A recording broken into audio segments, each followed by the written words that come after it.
Council meeting. Please rise for our invocation and remain standing for our Pledge of Allegiance.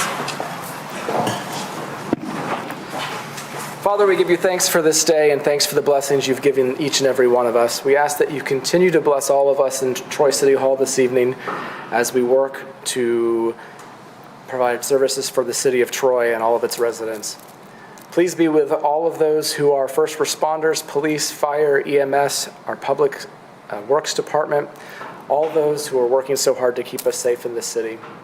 Lord, please guide and protect the residents of the city of Troy as they look beyond our city's borders and find a world that is scary for many of them, a world that is wonderful for many of them, but a lot of confusion even among friends and family members. Lord, please be with us always. In his name we pray. Amen. I pledge allegiance to the flag of the United States of America and to the republic for which it stands, one nation, under God, indivisible, with liberty and justice for all. I'll call the February 24th Troy City Council meeting to order and ask for the roll call from Ms. Dixon. Mayor Baker? Here. Councilmember Brooks? Here. Councilmember Chamberlain-Krenga? Here. Councilmember Chanda? Here. Mayor Pro Tem Gunn? Here. Councilmember Hamilton? Here. Councilmember Hoderick? We do have quorum this evening. Councilmember Hoderick is out of the county and joining us via Zoom for discussion purposes only. So I'll move resolve the Troy City Council hereby excuses the absence of Councilwoman Ellen Hoderick at the regular City Council meeting of February 24th, 2025, actually, due to being out of the county. Support. Moved by the chair, supported by Councilmember Chanda, that we approve Councilmember Hoderick's excused absence from this meeting as read into the record. Any discussion? The vote, Ms. Dixon. Mayor Baker? Yes. Councilmember Brooks? Yes. Councilmember Chamberlain-Krenga? Yes. Councilmember Chanda? Yes. Mayor Pro Tem Gunn? Yes. Councilmember Hamilton? Yes. Motion carries. As indicated, Councilmember Hoderick is appearing via Zoom. She's not eligible to take any votes this evening, but she will speak up on discussion if she feels necessary. As a reminder, Councilwoman, please, if I don't call on you, holler, so we remember. All right. First up are certificates of recognition and special presentations. We do have one this evening. C1 is a legislative update, and that'll be provided by Representative Tom Kuhn from the 57th District.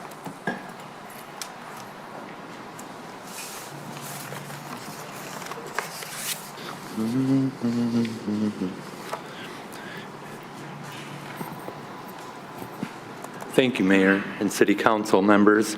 I appreciate the opportunity to speak again with the City Council as the new legislative session begins. One of the first things the House did this year was to adopt new rules. That was my highest priority last session, to assure open, transparent rules for the state budget process. New Rule 52 incorporates the rules on legislative projects that I had proposed throughout the last session. Previously, these legislative projects would be concocted with special interest groups in some back room and would be foisted on the legislature with no time to review or evaluate them. Now, all legislative projects require an identified legislative sponsor, this year by May 1st, with a clear identification of the recipient of the grant, the amount, the community benefit, and other requirements. So, starting this year, any new legislative project will be subject to full and public and legislative oversight and accountability. It's a massive sea change that now requires openness and transparency in the state legislature. In addition, the House just passed bills to prevent elected officials from moving directly from the legislature to becoming lobbyists. Under the bills, the elected officials must sit out a 2-year period after service in the legislature. That will stop the revolving door of legislator to lobbyist that has become such a travesty in the state capitol. I'm happy to report that virtually everything so far has passed the House with wide bipartisan support. Bipartisan support for local road funding has been a major goal of our new Speaker, Matt Hall, and it stands in stark contrast to the past 2 years when so much was pushed through on straight party line votes. The TIPS, Earned Sick Time Leave bills, are Public Acts 1 and 2 of this session, and they exemplify the commitment to bipartisanship this session, not just extreme bills pressed by special interest groups. Right at the start of the session, the House set up a special committee to address the Supreme Court's decision mandating changes to tipped wages and earned sick time. The committee reported out a bill with unanimous bipartisan support, which was then passed by the House. For the last couple of weeks, the Republican House and Democratic Senate leaderships have worked hard to get a compromise passed. They succeeded, and we passed the last bill at 11:20 p.m. last Thursday, just before the Supreme Court mandate was to go into effect at midnight. Hopefully, this is a good omen, that this session will be focused on helping the vast majority of our citizens and not special interest groups. In December, I met with your new city manager. As I expressed to him, I hope the city continues to work closely with us in the legislature, provides input and communications on issues of interest to the city. Thanks again, Mayor and City Council. I appreciate the opportunity to speak with you today. Thanks, Tom. Good to see you. You have a couple minutes for some questions? See if we Certainly, have any. Mayor. I'm All always right. happy to answer any questions. Any questions from council? Mayor Pro Tem Gunn. Did you say May 1st is the deadline for requests for grants? Yes, this year it's May 1st because it's a new process. And after this year, it'll be April 1st. The form, I sent out, I think, my office sent out a copy of the new rules to everyone in the city. The actual form should be completed by this week, and once I get that, I will forward it to the city manager's office and all of you so that you're aware of the exact format. We might have a few ideas. Well, yeah, again, that's what we're here for, to represent the community, and if you have proposals, certainly I would be happy to sponsor them. I'm sure Rep. McDonald would also be happy to sponsor them. I won't put you on the spot right now, but Councilmember Chamberlain Craig. Thank you. I remember, Representative Kuhn, at one point you and Rep. McDonald were working on, I believe it was legislation around sound walls and around funding, finding a way to fund future needs, as I know we have even more needs in Troy. What's the status of that work? Well, I think just in the last couple of weeks, the state has indicated they're going forward with the sound wall project here in Troy. So hopefully that's a good, as far as having a special project for it, that has not been put into statute, but it certainly is a worthwhile thing, and we'll continue to press for it. I think what I was talking about was, I understood, maybe I have it wrong, that you and Rep. McDonald were co-sponsoring. It was kind of a bipartisan initiative to press this. Maybe that was the last session and it didn't move forward, and so it's done. But to kind of find, I think, a funding mechanism for around the state for different issues with noise and highways. So I just wondered about that particular work. Exactly, and we did do that last session, and obviously it didn't go anyplace, but we will be pressing it again this year. I think Senator Thank you for your Weber's question. working on it in the Senate. Yeah, well, definitely, Senator Weber's right at the forefront of all that Yeah, stuff it's as been well. big.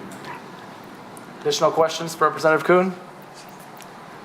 All right, getting off pretty easy tonight, Tom. All right, thank you very much. Thank you for coming. Appreciate it. Appreciate it. All right, that concludes certificates of recognition and special presentations. We have no carryover items this evening or public hearings. There's no public comment. There's nobody signed up for public comment for items on the agenda from Troy residents and businesses. So no need for reply. We have no postponed items. We move on to regular business. I1 is board and committee appointments. There are no mayoral appointments this evening, and there are no city council appointments. So we move on to I2, board and committee nominations. No mayoral nominations this evening. Do you have city council nominations? Mayor Pro Tem Gunn. Thank you, Mayor. Resolved, the Troy City Council forwards the following nominated persons to serve on the boards and committees indicated to the next regular city council meeting for action. To the Historic District Commission for the term expiring 5/15/2027, Dale Murish. Support. Moved by Mayor Pro Tem Gunn, supported by Councilmember Brooks, that we approve the nomination to the Historic District Commission of Dale Murish for the unexpired term expiring 5/15/2027. Any discussion? My discussion is not about Dale specifically. I know he's here tonight, but Tim McGee has passed away, and that's why there's this vacancy. And Tim's done a lot of good work for our city, and he's somebody that cared very deeply about the city and has given a lot of his time and energy and resources and talents. So he will be missed, and I appreciate him for all that he did. So, vote Ms. Dixon. Councilmember Brooks? Yes. Councilmember Chamberlain Craig? Yes. Councilmember Chanda? Yes. Mayor Pro Tem Gunn? Yes. Councilmember Hamilton? Yes. Mayor Baker? Yes. Motion carries. That concludes city council nominations this evening. We do have a request for closed session, so I3, I'll move resolve that Troy City Council shall meet in closed session as permitted by MCL 15.268E, pending litigation, City of Troy versus KJ Property. Support. Moved by the chair, supported by Councilmember Hamilton, that we approve I3 request for closed session as printed into the agenda packet. Any discussion? The vote, Ms. Dixon. Councilmember Chamberlain Craig? Yes. Councilmember Chanda? Yes. Mayor Pro Tem Gunn? Yes. Councilmember Hamilton? Yes. Mayor Baker? Yes. Councilmember Brooks? Yes. Motion carries. At the conclusion of our public agenda here, we will recess and then pick back up in closed session in the boardroom where I expect that we will adjourn for the evening. Next up is I4, bid waiver and budget amendment, Community Center Senior Center signage. And that'll be introduced by Brian Gould, our Recreation Director. Good evening, Mayor and Council. The item before you is a bid waiver and budget amendment for the Community Center Senior Center sign to be placed off Livernois. J.L. Geisler Company of Troy, Michigan was chosen to construct and install the main Community Center monument sign, and for uniformity, they are being recommended to use for the Senior Center monument sign. This purchase requires a budget amendment to the land improvements, entryway signage, and landscape account in the amount of $19,980 for the 2025 fiscal year. I'm happy to answer any questions you have. Thank you, Brian. Any questions? Just, Councilmember Chanda. thanks, Mayor. Just out of curiosity, is going to be the same as what sits on the, It's a little smaller in size, and it's not lit, so. but same as what is on the other side of the, like, it's smaller than the main sign, but it's Yeah, it's going to be the same exact look as the main sign, Okay. just off Livernois, right before the Okay, banquet okay. area entrance. okay. That's even better, yeah. Yep. Thanks. Yep. I'm going to move I4, bid waiver and budget amendment, Community Center Senior Center signage as printed in the agenda packet. Support. Moved by Moved by the chair, supported by Councilmember Chamberlain Cranka, that we approve I4 bid waiver and budget amendment, Community Center Senior Center signage as printed in the agenda packet. Any discussion? Councilmember Chamberlain Cranka. Thank you, Mayor. Mayor Baker and I appreciate you texting me as soon as the main sign went up. We have long advocated that first of all, we replace those signs, but I know also our community has been asking among the seniors, and so I hope that you feel like this does you right, and we welcome your feedback as well, of course, on this. But I'm delighted it has the look and feel of the main one, and it really honors and centers that in our community that we care for our seniors, and there's a place for our seniors, and we have programming for our seniors. So thank you to Recreation, thank you to City Management, thank you to everyone who made this happen. Awesome.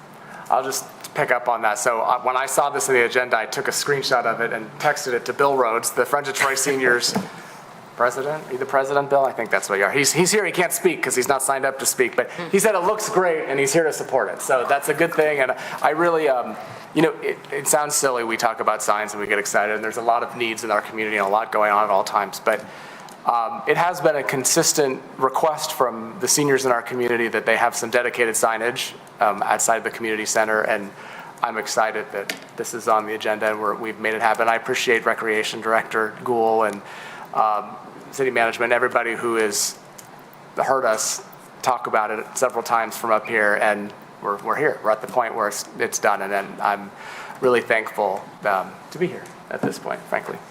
Do you have anything, Councilor Yeah, I Chanda? just wanted to add to that. I mean, it's been a long time, it's a ask from the seniors to put a senior center sign. I mean, we have a senior center, just make sure that we recognize that from the Livernois side, which is our main entrance. So thanks. I'm looking at the picture. I should have looked at the picture before. I'm looking at the picture now. It's looks excellent, and wanted to thank Brian Gold and his team to, Director Gold and his team to make that happen. So thank you. Happy to support that. Yes. I'm shocked Councilmember Hamilton didn't ask when it's going to be installed, because usually he likes to timing things that it'll come soon enough. So, all right. The vote, Ms. Dixon? Councilmember Chanda, Yes. Mayor Pro Tem Gunn. Yes. Councilmember Hamilton. Yes. Mayor Baker. Yes. Councilmember Brooks. Yes. Councilmember Chamberlain Craig. Yes. Motion carries. Next up is I-5, Standard Purchasing Resolution 4, REMC, Cooperative Purchase, Bid Waiver and Budget Amendment, Community Center Banquet Rooms Projector Equipment, Upgrades and Install. Welcome back, Brian. Hello again. The item before you is a bid waiver and budget amendment for the Community Center Banquet Room projectors, upgrades, and install. Data image of Commerce Township is being recommended for the projectors, wiring, and audio enhancements per the REMC cooperative contract for an estimated amount of $21,157. It is also requested that a bid waiver be approved to TEL Systems of Ann Arbor, Michigan for the purchase and installation of new controls and video routing systems for rooms 304 and 305 for an estimated amount of $20,221.51. A budget amendment is also necessary for this project to the Community Center General Equipment Fund in the amount of $45,517. I'm happy to answer any questions. Thank you, Brian. Any questions? Councilmember Chamberlain Craig. Thank you, Mayor. I have just a quick question. How frequently do you have groups coming in and needing to use this AV equipment? I imagine quite a bit, but just. Yeah, I mean, curious. pretty much everyone that rents the room uses the AV equipment, and it is very outdated, as you guys have seen in our meetings. Right now, 2 of the projectors are down, and they can't be replaced with newer projectors, so we have to upgrade to the newer version. I'll Mayor Pro Tem Gunn? I'll just say I'm very happy to see TEL Systems. I'm familiar with them out of Ann Arbor, and they do a good job, so that'll be good. Someone like to move the resolution?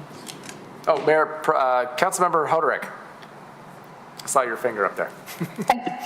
It's not really a question, but I can confirm that at least 3 times when arriving at events representing the city as a council member, the event coordinator has literally accosted me when I came through the door, communicating frustration with the aging equipment. Can you guys please do something?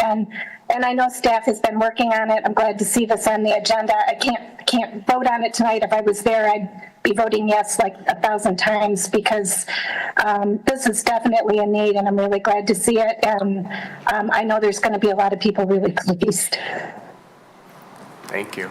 Not sure why Ellen's yelling at us, but that's very loud. But you're very loud tonight, Ellen, just so you know. I'm sorry, it's not your raining fault, right it's not your outside fault, the window, so I was afraid I needed to talk over it. I apologize.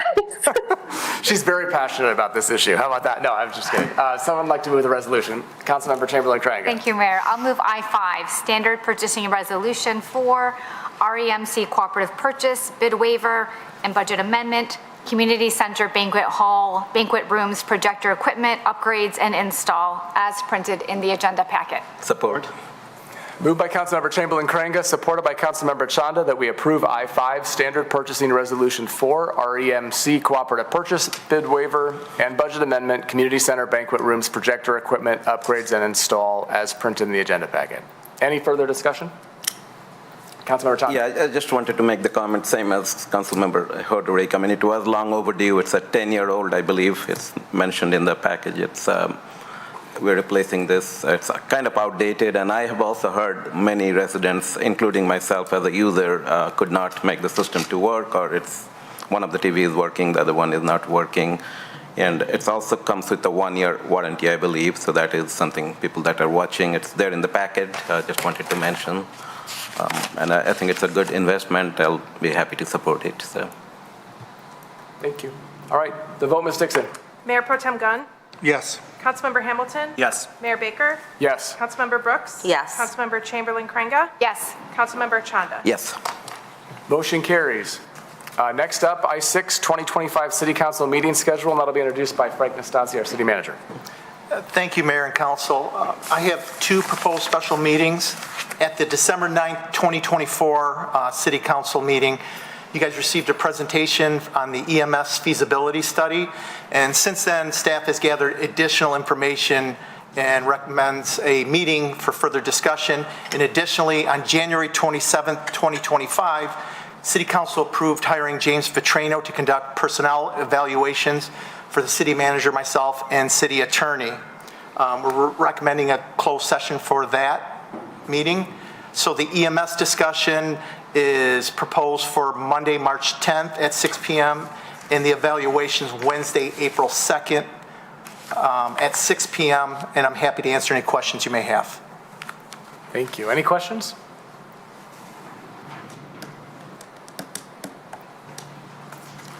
Anyone want to move the resolution?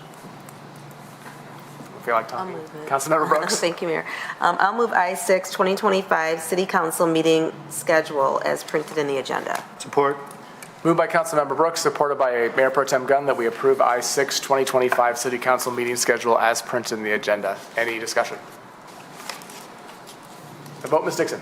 Councilmember Hamilton? Yes. Mayor Baker? Yes. Councilmember Brooks? Yes. Councilmember Chamberlain Craig? Yes. Councilmember Chanda? Yes. Mayor Pro Tem Gunn? Yes. Motion carries. That concludes regular business this evening. Next up is the consent agenda. Would anyone like to pull an item from the consent agenda for further discussion? Councilmember Hamilton. I'd like to move all items on the consent agenda as printed in the agenda packet. Support. Moved by Councilmember Hamilton, supported by Councilmember Chanda, that we approve all items on the consent agenda as printed in the agenda packet. Any discussion? Vote, Ms. Dixon. Mayor Baker? Yes. Councilmember Brooks? Yes. Councilmember Chamberlain Craig? Yes. Councilmember Chanda? Yes. Mayor Pro Tem Gunn? Yes. Councilmember Hamilton? Yes. Motion carries. If you're here on an item for the consent agenda, all have been approved this evening.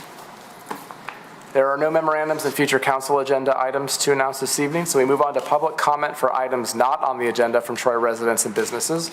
We do have 2 people signed up. As a reminder, you have 3 minutes. When it'll be on the clock counting down. When it turns yellow, you have 1 minute left, and when it turns red, your 3 minutes is up, and it'll be time to stop. So with that in mind, I'll call on our first signee, Joey Colby.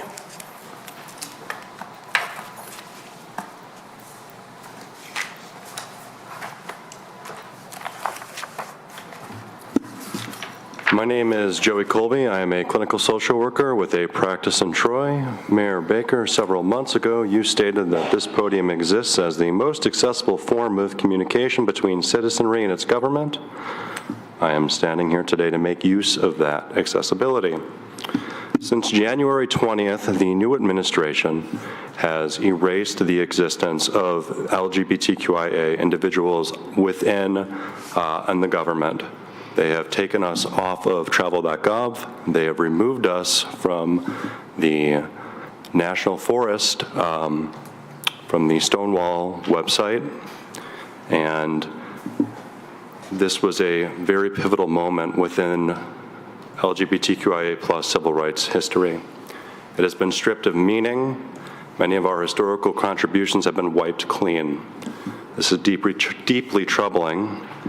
It's more than just policy changes or bureaucratic restructuring. It is a statement, a message that history can be rewritten, that recognition can be erased, and that entire communities can be made invisible. As a clinical social worker, I see firsthand the impact of these actions.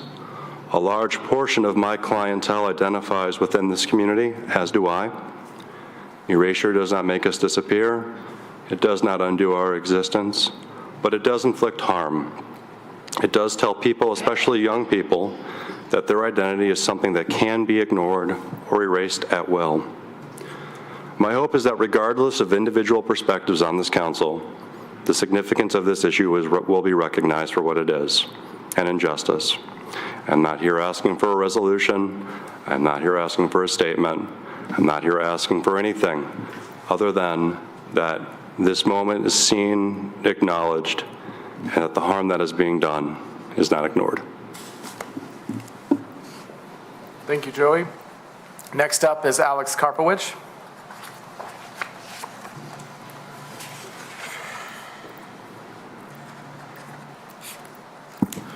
Good evening. I'd like to thank council for the prior meeting where the capital requirements were discussed. And Mayor Baker, you referred to two documents in particular where some of the previous discussion and disclosure had taken place.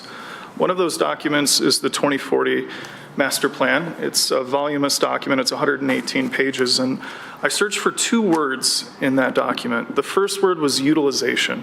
I could not find where that word was used in that document, which I thought was striking because with any business or public entity, the first order of assessment is to understand how current assets are utilized and the degree of utilization for those assets. So I think any sort of master plan or future capital projects should take in consideration the utilization of the underlying asset. The other document that I reviewed was the 2024-2025 capital budget that was adopted. That's another voluminous document that's 375 pages. However, on page 227 through 230, a readout of current capital projects is listed. Unfortunately, none of the items that were discussed this evening were listed in that document, and as one of the council members had stated, the last time a bond had subsequently been reviewed or proposed by Troy City Council was going back to 1999. So again, as I tried to develop an understanding of capital needs and capital projects that face the city, it's difficult for me, having parsed these two documents, to fully understand that. Now, Mayor Baker, one of the other items that you mentioned was that this was a significant uplift for the staff to produce this. However, when I was reviewing the presentation that was given, one of the things that stood out to me was a $1.2 million retaining wall for Bolin. And I'm thinking to myself, well, that's interesting. I didn't know that retaining walls were that expensive. And as I think of the universe of assets that the city of Troy has, I think it would be very helpful for citizens to understand what are the large assets, buildings, and other things that the city owns, what are the life of those assets, where are we in that life expectancy for those assets, so we have a full understanding and telemetry, because otherwise this is like trying to fly a plane without an altimeter. We need to know in terms of the capital needs of the city, where we are now. Maybe we don't have the staff for that, maybe we don't have the budget for that.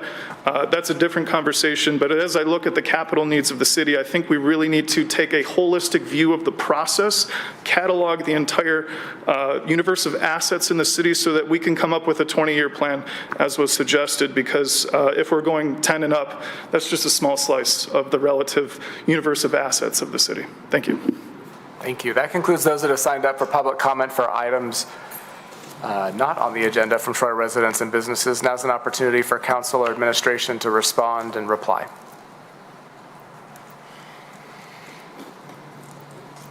All right, seeing none, we move on. We have no council referrals this evening. We move on to the reports. Would anyone like to make a comment on any of the reports?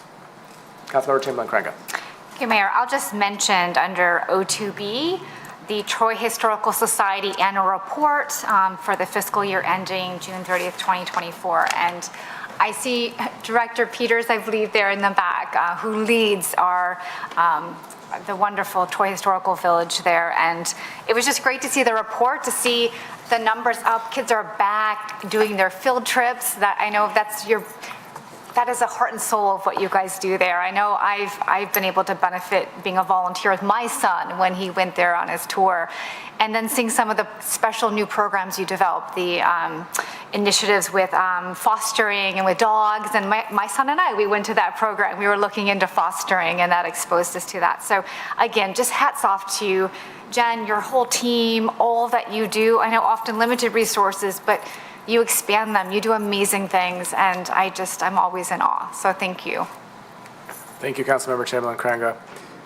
Additional comments on the reports? All right, council comments. Councilmember Hamilton. Yeah, I did want to comment on Alex's comment. I just had to kind of put it together in my head a little more. Yeah, I want to get as much of our and we just, for this meeting, for people that weren't watching, we had a 6 p.m. special session about capital projects and our capital needs. I would like to see as much as we have the capacity to bring all that information that is packed into the capital plan more out in the open, available on our website to kind of document capital projects that are currently happening this fiscal year, that are proposed for the future, that are proposed for 20 years down the road, that have happened in the previous 20 years as well, to kind of get a sense of how the whole capital plan flows and works and everything. And, you know, I'd like to see, like, for capital projects, we come here and we usually approve an amount, we approve a contingency amount for any unseen expenses, but a lot of time the contingency never hits. So it's useful to look back and see how much we did spend on those projects. You kind of have to dig through a lot of documents to see that, but I think as we ask for more funds for our capital needs, I want to give that to voters to see what we've done, compare us to other communities, and go from there. And one thing we can look at is see what other communities do. I know our surrounding communities each have a different way that they present their capital needs and plans and updates, and so we can kind of look to that as a guide on what we should do as well. Now, all those other communities also have higher tax rates and more funding available to do such things, but we can look to them for guidance. Okay. Councilmember Chamberlain-Craig. Thank you, Mayor. I have three different comments, and I'll try to connect them together. Firstly, I just want to recognize that this is the last week of Black History Month, and I just want to honor that by sharing the words of Reverend Dr. Martin Luther King Jr., a quote that I have held on to. "Only in the darkness can we see the stars." Mr. Colby, I don't have a direct response, but that is just what I say to all, is just a prayer of finding light and resilience through it all. I also think that this message of light and resilience, it means a lot today for me. Today marks 3 years since the full-scale invasion of Ukraine. Some of you know I have a personal and professional connection to Ukraine. I lived on its borders for my PhD, and I covered the region when I worked at the World Bank. This weekend, I heard from a leader of the Ukrainian American community here in Troy. She and other Ukrainian American residents expressed how heartbroken they are right now.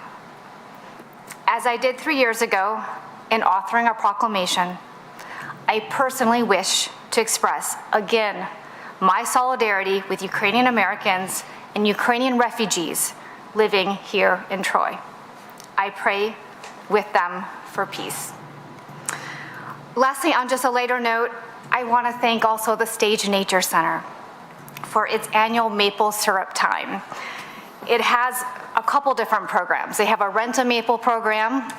Our family participates in that, and they have a number of maple syrup demonstrations. And if you got your recent edition of your recreation program, you can actually, you see it in here.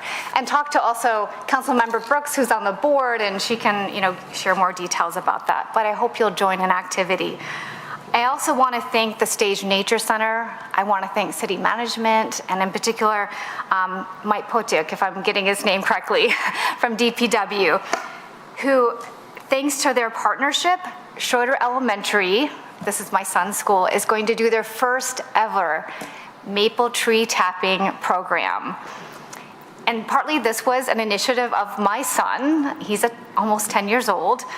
And literally, he's a fourth generation from the Smith side of my family who has been tapping and making maple syrup here in Michigan. So I just, again, for hoping for light, for resilience, and just something sweet in our lives with this maple syrup. So hope you can partake and take part.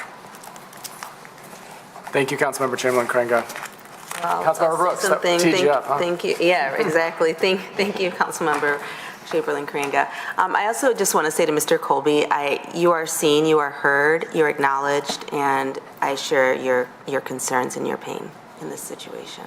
And I'm sorry.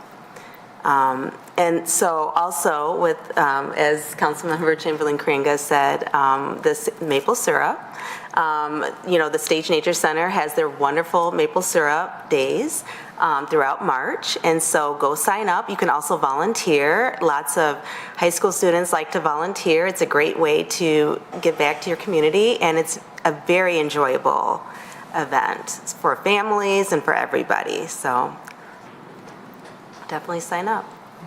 Thank you. Mayor Pro Tem Gunn. I just want to thank staff for all your hard work for the capital projects that we're working on, and I know there's a lot of effort that goes into this. I've seen it for the last, well, since January and prior to that, so I appreciate everything you presented tonight, and look forward to us coming together to figure out how we're going to move forward. Thank you. Councilmember Chanda. Thank you, Mayor. I also had a couple of comments. First to Mr. Colby, I join saying, Councilmember Brooks saying that, we hear you, empathize with you. It's something we typically don't take a resolution because this is outside Troy, but I certainly personally want to say that, I agree with what you just said, and I'm with you. In terms of the capital funding, I also want to thank city staff. They did a spectacular job today. We are in need of capital funding. We need to work out the details, but for those who are not watching the last meeting or did not watch the last meeting, we had a almost hour and a half long, or 30 minutes long meeting discussing the needs for capital funding. So we'll keep talking about that and hopefully come up with a consensus in near future. But I wanted to thank the city staff for what they did today. Thank you, Councilmember Chanda. Councilmember Hoderick, you have anything? No. Okay. I have a couple quick things.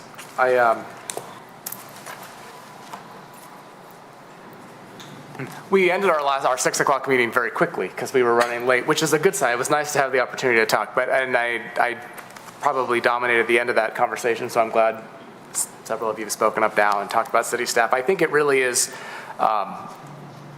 important that we continue to work together as we did tonight and as we have been through this process with city staff. And now we add in the residents, which I think is what we're doing, is what we've seen since the Troy Times article came out and started talking about something that people are like, wait, what? What's going on? And then it kind of has gone from there. And I really think I've said this a lot over the years, that the city of Troy, the residents and the voters of the city of Troy, you can't take them for granted. They're smart. They ask a lot of questions. They push back, sometimes more than they should, but that's all right. But they really do care. Janice, I'm not talking to you. They do. I guess what I'm saying is, maybe in some communities, you can try to put a bond proposal out there and do a big act and show, and it's going to pass. That doesn't happen here in Troy. And if you look at our history, you'll see the times that this community has gone to the polls on charter questions and financial questions, and it's a very educated, thoughtful, curious electorate, and it makes for a better product at the end. It also makes it harder for everybody in a good way. I'm really thankful. The conversations I've had with city staff over these past couple months, especially relating to this, the eagerness of everybody to put in extra effort and extra time to get answers for us, to work with residents and to figure out a plan. And I want, I guess, to let the residents know that that's going to continue here through the rest of the winter and spring and summer and into the fall, however we choose to go forward. And it's going to be a wonderfully exhausting year, I think, in the city of Troy. Taking aside everything else that's going on in the world and the country, just in Troy, we've got a lot to focus on, and we're going to feel it. So I'm excited by just the initial meeting we've had today and the things I'm seeing and hearing. Mr. Alex, I'm curious as to what capital projects are in that budget. That I can't believe that none of them are listed in this. It might be a matter of how they were specified, but I'm eager to get to that question. But it goes back to what I said in the last meeting. It's going to be really important, and Councilmember Hamilton brought it up first, to put information out for our residents that's easily digestible. I'm glad you found and had your laptop to look at the master plan and the budget document of 370 plus pages, but that's not an easy way to go about finding information, and that's not an efficient way for us to do it. So it just kind of highlighted for me again the importance of how we do that. And no one needs to be reminded, but just because it's easily digestible, it doesn't mean that I guess it's important to make sure it's all inclusive, right? I don't want anyone to come to us and say, you're picking and choosing what facts you're sharing with us. I want the residents of this city and the voters to know that we are an open book here in the city of Troy with everything. Doesn't mean it's easily accessible right off the bat. You might have to ask a question a couple times to find it. But there's people in this chamber tonight who have gone through several meetings with us and had different projects come before, and they've asked questions, and they may not get the perfectly correct answer the first time they ask the question, but when they ask it again, it gets honed down and provided. So I know we're committed as a council to being open and transparent with all of these discussions, and I know that city staff is eager to provide information anytime, anywhere, within the bounds of the fact that they're also running the city and doing a lot of other things. So it may take a couple days to get responses sometimes, may take a couple of weeks. I appreciate Councilman Hamilton's, I don't want to say request, but recognizing that's a really heavy lift. And I'm sure some of that work's already done. I'm sure there's holes in some of it, but obviously it would be not smart of us to focus on capital projects without knowing what else may be out there. So I'm confident that nothing's going to be put before us that's not fully all-encompassing of our needs to the best of staff's ability and what we have. So I'm excited about all that. I spoke at the State of the City last year about all of this, and it's nice to see us continuing these conversations and working towards making Troy a better place for the next however many years. We're celebrating our 70th birthday this year. So I'm excited, and I know there'll be public comment and emails that will continue to come, and we'll have lots of good meetings about it and a lot of interaction with our residents. Just want to say lastly, Joey, you're welcome to come to the podium anytime. You'll always be seen up here, as will anybody who comes before us, but you're always welcome. That's what we have here in the city of Troy. Thank you for the respect you show at the podium, and I'm sorry for the pain you're feeling. All right.